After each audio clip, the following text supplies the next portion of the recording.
영광 올려드린 우리 유재 집사님 격려의 박수 한번 다시겠습니다. 감사합니다. 네, 여러분 이제 드디어 2019년 새해가 밝았습니다. 이 깊은 밤 새해 첫 시간을 주님 앞에 나와 예배하는 우리 모든 성도님들, 올해도 주님의 은혜와 평강이 여러분들과 함께 하시기를 주님의 이름으로 축원합니다. 새해를 맞이하여 이 새해 첫 시간 주님께 드리는 이 시간, 우리가 주님의 은혜를 간절히 기도하고 기다리고 사모할 수밖에 없는 이유가 바로 주님의 은혜가 아니고서는 역사와 시간의 주인이 되시는 그 주님의 은혜가 아니고서는 우리가 나누는 이런 새해 덕담이 아무런 의미가 없기 때문에 그렇습니다. 오늘 여러분 다른 데 가지 아니하시고 또 예배의 자리로 나오신 것 참 잘하신 것이고 훌륭한 선택입니다. 아마도 지금도 많은 분들은 또 그 어딘가에 가서 이 해돋이를 또 보기 위해서 이 1월 1일 참 신기한 것 같아요. 1월 1일의 해가 어저께 하고 다른 해도 아니고 똑같은 해인데 1월 1일만 되면 굳이 그 해를 보려고 이제 그 해를 볼 수 있는 이런 곳에서는 뭐 이런 숙박업소가 문전성시를 이루어서 뭐 방을 구할 수가 없을 정도로 이렇게 미어 터진다고 그래요.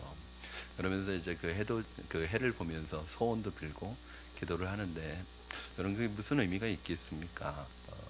멋있을 수는 있겠지만 그 해가 우리의 소원을 들어주는 것도 아니고 우리의 소원을 이루어주는 것도 아닌데, 주님을 떠나서 주님 은혜에 떠나서 비는 소원이 무슨 의미가 있겠습니까? 특별히 새해가 되면서 사실은 새해를 맞이하기는 했지만 우리 마음속에 여전히 어둡고 또 미래에 대한 우리 2019년에 대한 시간에 대한 두려움과 불안과 염려가 되시는 분들이 많을 거라는 생각이 들어요. 사실은 우리 주변에 다 그런 얘기가 들립니다. 이제 새해가 되면서 여러 경제단체들과 연구소에서 새해 한국의 경제에 대한 전망치를 내놓고 있는데, 올해 우리나라의 그런 경제적인 전망이 그렇게 썩 좋은 소식은 아니에요. 그리고 지도자들마다 새해에는 더 좋은, 살기 좋은 나라를 만들겠다라고 여러 가지 계획과 또 이런 것들을 발표하지만, 그런 발표들이 얼마나 실효성 있게 우리에게 다가올지는 또 잘 모르겠습니다. 그분들의 그런 정책이 우리를 당장 우리의 삶을 바꾸어주는 것은 아닐 거예요. 또 우리 부모님들에게 있어서는 우리나라의 교육에 대해서 참 어려운 마음들을 가지고 있습니다. 요즘 자주 섞인 표현으로 그런 말이 있대요. 우리나라 개천에 살고 있는 용은 이제 없다, 다 죽었다. 그러니까 이제 개천에서 용 난다는 말은 이제 옛말이라는 거예요. 이제 교육에 있어서도 부익부 빈익빈 현상이 나타나고 있는 것이 실정입니다. 그러니까 교육에 대해서도 어두워요.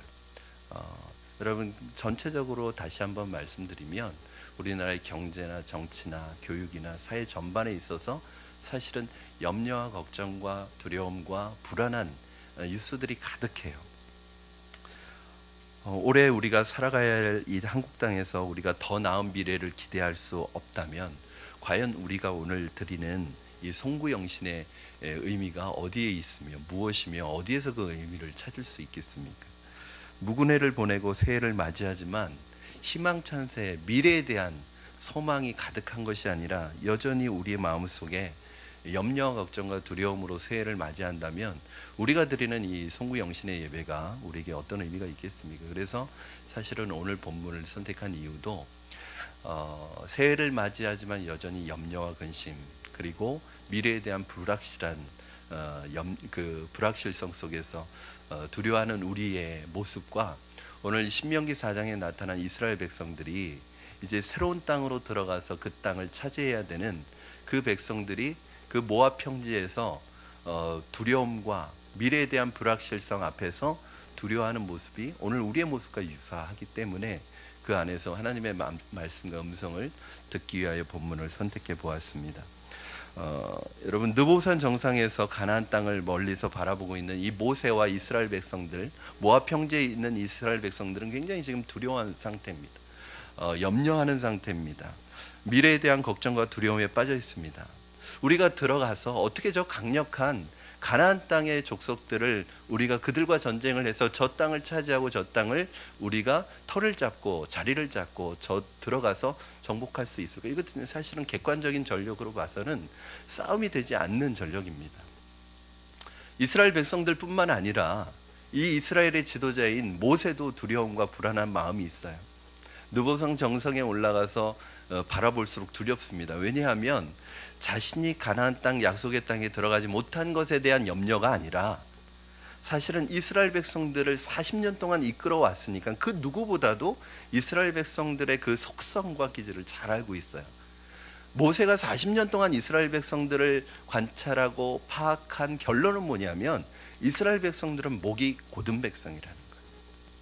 하나님의 그런 놀라운 은혜와 능력과 기적과 하나님의 은혜를 체험했음에도 불구하고 조금만 한눈 팔면 조금만 어려워지고 조금만 지나가면 시간이 지나면 원망과 불평을 쏟아내는 것이 이스라엘 백성이라는 것을 누구보다도 모세가 잘 알고 있습니다. 그러니까 모세가 하는 이스라엘 백성들은 누구보다도 인간적인 죄성을 가진 사람들이라는 것을 알고 있기 때문에 이 사람들이, 이 백성들이 저 땅에 들어가서 정말 하나님의 나라를, 거룩한 하나님의 나라를, 하나님의 통치가 임하는 하나님의 나라를 세울 수 있을지에 대한 두려움과 불안이 있는 거예요. 이 신명기 말씀 속에서 오늘 우리에게 말씀하고 계시는 하나님의 음성을 듣고자 합니다. 올해도 어떤 희망을 기대하기가 어려운 이 상황에서 주님께서 우리에게 새롭게 허락하신 한 해를 맞이하는 우리를 향한 하나님의 말씀이 무엇인가? 이스라엘 백성들에게 주셨던 이 말씀이 오늘 비슷한 상황 속에 있는 우리에게는 어떻게 적용될 수 있는가? 오늘 주신 말씀이 올 한 해 2019년을 시작하는 여러분에게 내게 주시는 말씀으로 다가오기를 주님의 이름으로 축원합니다. 첫 번째는 이러한 상황 속에서 세 가지를 생각해야 되는데, 첫 번째 생각해야 될 것은 하나님의 시간을 생각하시기 바랍니다. 여러분, 불확실한 미래 앞에 서 있는 우리에게 첫 번째 필요한 것은 바로 급박하게 돌아가는 세상의 시간의 리듬을 끊어버리고 태초부터 영혼까지 이어지고 있는 이 하나님의 시간의 리듬을 붙드는 것이, 이걸 생각하는 것입니다. 여러분, 우리가 자꾸 세상의 시간의 리듬과 세상의 시간의 흐름에 붙들리게 되면, 그것에 사로잡히게 되면 우리는 그것에 질식당합니다. 계속해서 세상의 시간은 우리를 끊임없이 바쁘고 분주하게 만들고, 뭔가 나는 열심히 하고 열심히 살아가는 것 같은데 늘 쫓기는 삶을 살고, 이렇게 1년이 지나고 2년이 지나고 시간이 지나서 끄트머리에 서면 항상 어떤 생각이 드냐면, 내가 뭐 했지 올해? 열심히 살았던 것 같고 열심히 일했던 것 같고 뭔가 한 것 같은데 분주하게 살았는데 끝에 와서 생각해보면 내가 뭐 했는지 손에 잡히는 게 하나도 없는 거예요. 왜냐하면 세상이 우리를 바쁘고 분주하게 만들어서 끊임없이 그 분주한 시간 속에서 다람쥐 쳇바퀴 돌듯이 우리를 살아가게 만들었던 거예요. 그 분주한 시간 속에서 우리는 많은 중요한 것들을 잃어버렸습니다. 하나님과의 관계를 잃어버렸을 수도 있고, 사랑과의 관계, 가족과의 관계, 내게 소중한 관계를 잃어버렸을 수도 있고, 내가 정말 놓쳐서는 안 되는 많은 것들을 그 분주한 것들 때문에 밀려서, 우선순위에서 밀려서 하지 못했을 수 있어요. 여러분, 이게 긴급한 일의 행포입니다. 세상은 끊임없이 여러분들로 하여금 생각하지 못하게 만들어요. 끊임없이 내 앞에 닥쳐진 급한 일들을 처리하도록 만들어요. 그런데 놀라운 것은 그 급한 일은 당장 내가 하지 않으면 내게 어떤 불이익이나 손해가 올 수 있으니까 그 급한 일을 계속해요. 마치 앞에 놓여 있는 이 먹이를 집어 먹으면서 끊임없이 앞을 보지 못하고 가는 그런 짐승처럼, 여러분, 우리 앞에 놓여 있는 급한 일을 처리하다가 우리 1년을 다 보냈어요. 그런데 정작 중요한 것은 다 놓쳤어요. 가족과의 따뜻한 밥 한 끼 먹는 것도 놓쳤고, 하나님 앞에 잠잠히 머물러서 하나님이 내 인생을 향해 어떤 계획을 가지고 계신지 듣는 것을 놓쳐버렸고, 정말 소중한 관계들을 놓쳐버리고 분주하게 살았지만 결국 내게 남은 것은 없습니다. 여러분, 우리가 이 속에서 하나님의 백성으로서의 정체성을 지켜나가기 위해서 이 세상의 시간의 리듬을 정지하고 멈추고 하나님의 시간에 머물러서 태초부터 시작된 이 하나님의 시간 속에서 하나님의 시간의 흐름을 잡아야 되는 거예요. 우리 32절 말씀 한번 다시 같이 읽겠습니다. 4장 32절 시작. 네가 있기 전 하나님이 사람을 세상에 창조하신 날부터 지금까지 지나간 날을 상고하여 보라. 하늘 이 끝에서 저 끝까지 이런 큰 일이 있었느냐? 이런 일을 들은 적이 있었느냐? 급박하게 흘러가는 세상의 시간에서 벗어나서 태초부터 지금까지 이어지는 하나님의 시간의 흐름을 바라보고 상고해 보라는 거예요. 사랑하는 여러분, 제가 읽었던 그 시간의 마스터라는 그 책이 있는데, 이 책의 주제는 여러분 제목만 봐도 알겠죠? 시간의 주인이 우리가 아니라는 거예요. 여러분, 우리는 시간의 청지기인 거예요. 시간의 주인, 시간의 마스터는 바로 하나님이십니다. 그러므로 내게 주어진 이 시간을 하나님 앞에서 여러분 재설정하셔야 돼요. 우선순위를 재설정하셔야 돼요. 이 시간이 내 시간인 것처럼 마음대로 쓰고, 하나님이 원하시는 그 시간의 주인 되신 하나님 앞에서 이 시간을 내가 스스로 평가하지 않으면 나중에 하나님 앞에 가서 우리는 이 시간에 대한 평가를 받게 되어 있습니다. 너는 내가 준 시간을 어떻게 사용했느냐? 내가 준 시간을 어떻게 소비하였느냐? 먼저 우리가 소비한 시간에 대해서 내 스스로 평가하고 다시 한번 우선순위를 재조정하지 않으면 나중에 하나님 앞에 가서 우리가 사용한 시간에 대한 심판과 평가를 받게 되어 있습니다. 사랑하는 여러분, 2019년 아마 여러분 새해가 밝으면 또 뭔가 계획을 세우실 거예요. 여러분의 계획 속에 하나님 앞에 묻고 하나님 앞에 점검한 우선순위가 세워져 있습니까? 아니면 또 올해도 변함없이 그냥 바쁘게 몰려오는 일을 처리하느라고 1년을 다 보내시겠습니까? 오늘 이 예배를 드리는 여러분들 안에 하나님 앞에서 주어진 시간을 지혜롭게 사용하는 시간의 지혜자들이 다 되시기를 주님의 이름으로 축원합니다. 여러분, 급한 일이 아니라 정말 내 인생의 중요한 일을 붙드시고 그것이 내 삶의 우선순위가 될 수 있도록 시간을 조정하실 수 있기를 주님의 이름으로 부탁을 드립니다. 하나님의 시간을 생각해요. 하나님의 시간. 두 번째는 하나님의 뜻을 생각하시기 바랍니다. 하나님의 뜻. 여러분, 올해도 작년에 해왔던 일들을 계속 해나갈 거예요. 여러분, 작년에 그 일들 하느라고 어떠셨습니까? 행복하시고 즐거우셨나요? 때때로 절망에 빠지고 좌절하고 짜증이 나고 힘들고, 어느 때는 내가 하는 그 일이 직장에서 일이든 가정에서 일이든 내가 왜 도대체 이런 일들을 하고 있나? 이 일을 하는 의미가 뭔가? 가치가 있는 일인가? 누가 알아주지도 않고 누가 칭찬해 주지도 않고 큰 어떤 조직 속에서 내가 하는 일이 뭐가 그렇게 중요한가? 실망할 수도 있었을 거예요. 그런데 이걸 하나님의 뜻을 생각하라는 거예요. 하나님이 왜 내 안에 그 일을 시키셨을까? 왜 하나님께서는 세상의 기준으로 보면 하찮은 것일지도 모르는 이 일 속에 하나님께서 우리를 밀어넣으시고 우리를 보내셔서 그 일을 하게 하셨을까? 우리가 하는 일들은 하나님께서 인정하시고 영원한 결실을 맺어서 밤하늘의 별같이 우리를 세우시고, 무엇보다도 이 일들을 통해서 그 일들의 연단을 통해서 정금같이 여러분들을 빚어가시는 하나의 과정이라는 것을 여러분 잊으시면 안 됩니다. 여러분, 제가 늘 성경 말씀은 아니지만 제 마음속에 믿음을 갖고 있는 경구가 하나 있어요. 이게 뭐냐면, 믿는 사람에게는 잃어버린 사건이 없다. 믿는 사람에게는 우연이 없다. 내가 심지어 보잘것없는 일 같아도 내가 하는 그 일들 속에 하나님께서 의미를 부여해 주시고 그 일조차도 믿음의 사람에게는 헛되이 쓰여지지 않아요. 내가 지금 지내고 있는 이 시간들이 헛된 시간을 보내고 있는 것 같지만 믿음으로 준비하고 기도하는 사람들에게는 모든 것이 합력해서 선을 이루시는 하나님의 선을 이루는 과정이라는 것을 여러분 믿으시기 바랍니다. 저는 믿음을 가지고 꿈을 가지고 하나님의 말씀을 가지고 내가 어디에 있든지 그것이 내 삶을 이루어가는 하나님의 하나의 과정이라고 생각해요. 그 믿음을 가지고 아르바이트하면 그 아르바이트한 것도 다 하나님이 쓰십니다.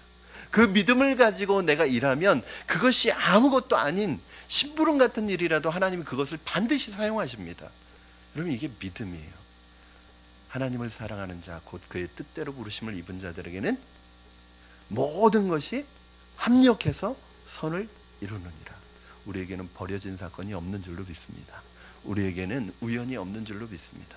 여러분이 우연처럼 보여지고 보잘것없는 것처럼 보여지고, 그래서 이거 내 인생에 이게 무엇이 도움이 될까 가치를 못 느끼는 그 일조차도 하나님이 여러분 반드시 사용하신다는 거예요. 그러니까 하나님의 뜻을 가지고 생각하셔야 돼요. 이스라엘 백성들이 왜 가나안 땅으로 하나님은 이스라엘 백성들을 보내셨을까요? 왜 들여보내셨을까요? 이 이스라엘 백성들이 애굽에서 탈출하고 나서 이런 불평을 해요. 차라리 애굽에 있었을 때가 훨씬 좋았다. 여러분, 애굽에 노예로 있는데 노예로 있었던 게 훨씬 좋았대요. 왜요? 노예로 있었지만 먹을 거 줬거든요. 노예로 있었지만 고기도 먹었던 것 같아요. 그냥 시키는 일 잘하면 아무 문제 없이 살 수 있었는데, 괜히 우리를 애굽에서 탈출시켜가지고 이 광야 생활을 하고, 여러분 이 가나안 땅은 애굽보다 더 심각한 땅이에요. 이 가나안 땅은 애굽보다 더 어려운 땅이에요. 왜 하나님은 애굽에서 잘 살고 있는 이스라엘 백성들을 건져내서 왜 이 가나안 땅으로 들여보내시는 것일까요?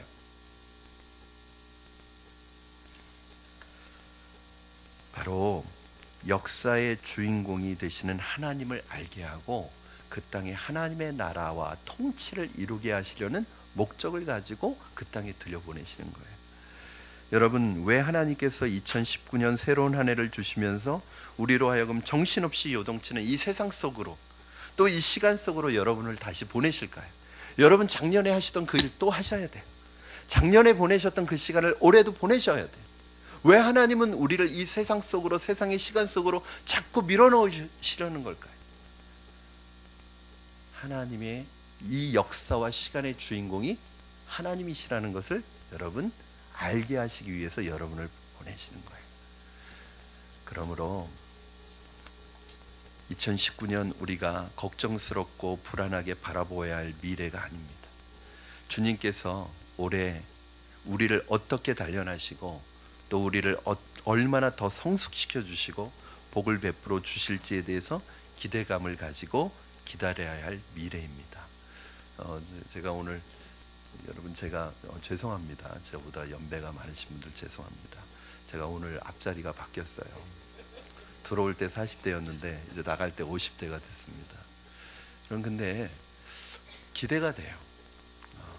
하나님께서, 제가 10년 전을 생각해 봤거든요. 근데 제가 40대가 될 때 이제 뭔가 새로운 꿈을 가지고 교회를 개척하겠다는 마음을 가지고 섬기던 교회를 나왔어요. 그때 그 제자들이 뒤에 있는데, 그때 제가 나가면서 교회를 사임하면서 뭐라고 하면서 나갔냐면, 이제 하나님이 나를 40대가 되게 해주셨으니까 난 단독 목회하러 교회를 세우러 나간다 그러고 나갔어요. 근데 그게 딱 10년 전이더라고요. 50대에 하나님은 나를 어떻게 사용하실까 기대가 됩니다. 아유, 앞자리 바뀌었네 막 그러지 않아요. 저는 기대가 돼요. 제 50대에 더 기대가 되고 제 60대에 더 기대가 됩니다. 사랑하는 여러분, 하나님께서 왜 우리에게 그 나이, 그 시간, 그 장소, 그 사람 만나게 하셨을까요? 그 시간 만나게 하셨을까요? 바로 하나님이 역사의 주인공이시라는 것을 알게 하시기 위함입니다. 하나님께서 우리를 연단하시는 과정은 그렇게 편안한 과정이 아닙니다. 그래서 올해 우리가 살아가야 될 2019년도 작년처럼 그렇게 만만하지 않을 것입니다. 오늘 제가 새벽에도 그런 말씀을 드렸는데, 꽃길이 아닐 것입니다. 꽃길만 걸어라 이런 말 하지 마세요. 절대 그런 길은 나타나지 않습니다. 어쩌면 사망의 음침한 골짜기가 여러분을 기다리고 있을지도 모릅니다. 그러나 주님께서 편안치 않은 1년을 우리에게 허락하시는 이유는 그렇게 힘든 세상을 살아가는 과정에서 하나님께서 이 역사의 주인공이심을 배울 수 있도록 하기 위함임을 여러분 믿으시기 바랍니다. 여러분 그 과정 속에서 하나님밖에 의지할 수 없구나, 하나님만이 내 인생의 주인이구나, 하나님만이 역사의 주인이시구나, 하나님 붙들 때 내가 살 수 있구나, 이걸 가르치기 위함인 것을 여러분 믿으시기 바랍니다. 그래서 세 번째, 바로 하나님의 구원을 생각하십시오. 결론적으로 우리에게 있어서 중요한 것은 좋은 환경, 좋은 상황, 좋은 여건이 아닙니다. 만약에 하나님께서 이 세상에 살아가는 우리 믿는 사람에게만 좋은 환경, 좋은 상황, 좋은 여건을 허락하신다면 아마 비그리스도인들은 하나님에 대한 원망이 더 커질 거예요. 이거 불공평하다는 거예요. 왜 믿는 사람만 좋은 환경, 좋은 여건, 좋은 상황을 허락하시고 비그리스도인들에게는 좋은 길이 아니라 나쁜 여건, 나쁜 환경을 허락하시고, 왜 믿는 사람에게는 꽃길을 허락하시고 안 믿는 사람에게는 자갈밭을 허락하시냐? 이거 하나님 불공평하다 그럴 거예요. 여러분, 제가 생각하는 하나님도 그런 하나님이 아닙니다. 그러므로 여러분, 꽃길만 걷게 해주세요. 만사히 형통하게 해주세요. 이런 기도는 아예 하지 마십시오. 왜냐하면 하나님은 그런 분 아니십니다. 하나님은 우리를 그렇게 약하게 다루시지 않습니다. 오히려 세상 사람들이 당하는 고난 우리 다 당합니다. 세상 사람들이 당하는 경제적, 육체적, 상황적 어려움 우리도 이 세상 살아가면서 똑같이 당할 수 있습니다. 그러나 하나님의 능력이 어디에서 나타납니까? 어려움이 오지 않는 데서, 고난이 오지 않는 데서 하나님의 능력이 나타나는 것이 아니라, 고난 속에서도, 어려움 속에서도, 위기 속에서도 세상 사람들과 다른 태도, 세상 사람들과 다른 모습으로 극복하고 일어나고 우리가 빛나는 존재로 나타날 때 거기에 하나님의 능력이 나타나는 것입니다. 여러분, 우리가 예수 믿는다고, 우리가 하나님 붙든다고, 말씀 붙든다고 어려움이 안 와요? 절대 그렇지 않습니다. 이걸 다르게 생각하시는 분은, 내가 예수 믿는데 왜 이렇게 어려움이 많지?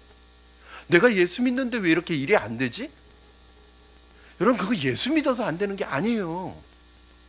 예수 믿으나 안 믿으나 어려움은 와요. 이 세상 살아가는 동안에 내가 감당하기 어려운 힘든 일들을 만나요. 그런데 여러분, 우리가 다른 게 뭐예요? 그 어려움 앞에서, 절망 앞에서, 고통 앞에서, 고난 앞에서 주저앉아 절망하는 게 아니라, 어려움을 겪고 안 믿는 사람과 똑같이 어려움을 만나지만 그 어려움을 극복할 수 있는 능력과 힘이 내 안에 생긴 거 아니겠습니까? 이게 그리스도의 능력 아니에요? 아예 어려움도 안 오고 고난도 안 오는 거, 그거 하나님의 능력 아니에요. 고난도 오고 어려움도 오고 때로는 내가 감당하기 힘든 일도 만나지만, 문제는 거기에 우리가 무릎 꿇지 않고 그 문제를 극복하고 일어나고 내 한계를 초월하는 하나님의 능력을 그 안에서 경험하게 된다는 거예요. 이게 바로 우리의 능력입니다, 여러분. 2019년 우리를 기다리고 있는 미래는 분명히 꽃길이 아닐 것입니다. 잘 포장된 아스팔트 길이 아닐 것입니다. 어쩌면 사망의 음침한 골짜기가 기다리고 있을지도 모릅니다. 먼지가 풀풀 나는 비포장 도로가 기다리고 있을지도 모릅니다. 그러나 그 길이 어떤 길이냐는 중요하지 않습니다. 그 길을 누구하고 가느냐가 중요합니다. 여러분, 우리의 2019년이 불안하거나 두렵지 않은 이유가 무엇입니까? 바로 우리의 구원자가 되시고 우리를 건지시고 우리를 붙드시는 그 하나님이 우리와 동행하시는 하나님이시기 때문입니다. 이게 바로 이 구원의 하나님을 생각하는 거예요. 여러분, 33절, 34절 한번 같이 읽겠습니다. 시작. 어떤 신이 와서 33절 죄송합니다. 같이 읽겠습니다. 다시 시작. 어떤 국민이 불 가운데서 말씀하시는 하나님의 음성을 너처럼 듣고 생존하였느냐? 어떤 신이 와서 시험과 이적과 기사와 전쟁과 강한 손과 편팔과 크게 두려운 일로 한 민족을 다른 민족에게서 인도하여 낸 일이 있느냐? 이는 다 너희의 하나님 여호와께서 애굽에서 너희를 위하여 너희 목전에서 행하신 일이라. 아멘. 여러분, 40년의 광야길에서 이스라엘 백성과 동행하시고 그들을 여기까지 인도하신 분이 누구십니까? 바로 하나님이십니다. 불확실한 미래 앞에 서 있는 이스라엘 백성들이 떠올려야 되는 건 뭐냐? 지금 가나안 땅을 들어가는데 두려워요. 불안해요. 우리가 저들을 이길 수 있을까? 우리가 저 땅에 들어가서 살 수 있을까? 그런데 살 수 있어요. 이길 수 있어요. 왜요? 과거 40년 동안 하나님께서 기적적으로 이스라엘 백성들을 구원하셨고, 그 막강한 세계 최강국이었던 애굽, 이집트 제국을 하나님께서 그들의 손에서 건지셨던 이 구원의 경험이 있잖아요. 이걸 보면 이길 수 있는데, 우리가 자꾸 잃어버리는 게 뭐냐면, 하나님이 우리를 과거에 건지시고 우리를 붙드셨던 그 은혜를 싹 잊어버리고 살아요. 그리고 현실을 만나면 또 두려워지는 거예요. 여러분, 어려움을 만났을 때 생각하시기 바랍니다. 하나님께서 여러분을 건지시고 구원하시고 절체절명의 위기 속에서 나를 건지시고 나를 살려주셨던 그 하나님의 은혜를 기억하시기 바랍니다. 우리가 믿는 하나님은 그때의 하나님뿐만 아니라 지금 하나님입니다. 이스라엘 하나님뿐만 아니라 우리 하나님입니다. 어제나 오늘이나 동일하신 하나님입니다. 과거에는 나를 구해주셨던 하나님이 현재에는 나를 모른 척 하시는 하나님이 아닙니다. 그 구원의 하나님을 생각하시기 바랍니다. 사랑하는 여러분, 말씀을 정리합니다. 우리의 시야에 바로 그 하나님의 구원의 역사가 분명하게 각인될 때 비로소 불확실한 미래는 마치 안개가 거치듯 사라질 것이고 주님께서 나와 함께 하시는 새로운 미래가 열릴 것입니다. 그러므로 오늘 이 예배를 드리는 여러분 모두가 하나님의 능력과 하나님의 구원을 신뢰하시기 바랍니다. 그리고 지금까지 의지했던 세상의 것 의지했는데 안 됐잖아요. 여기 계속 붙들고 계세요. 내려놓고 나와 함께 하시는 하나님의 능력의 손을 붙드시는 여러분 되시기를 주님의 이름으로 축원합니다. 그러면 2019년은 반드시 승리할 줄로 믿습니다. 하나님과 동행하는 한 해가 될 줄로 믿습니다. 아멘. 우리 옆에 앉은 분에게 그렇게 한번 인사하셨으면 좋겠습니다. 하나님이 함께 하십니다. 하나님이 도우십니다. 네, 하나님과 동행합시다. 아멘. 우리 이 시간에 함께 찬양하고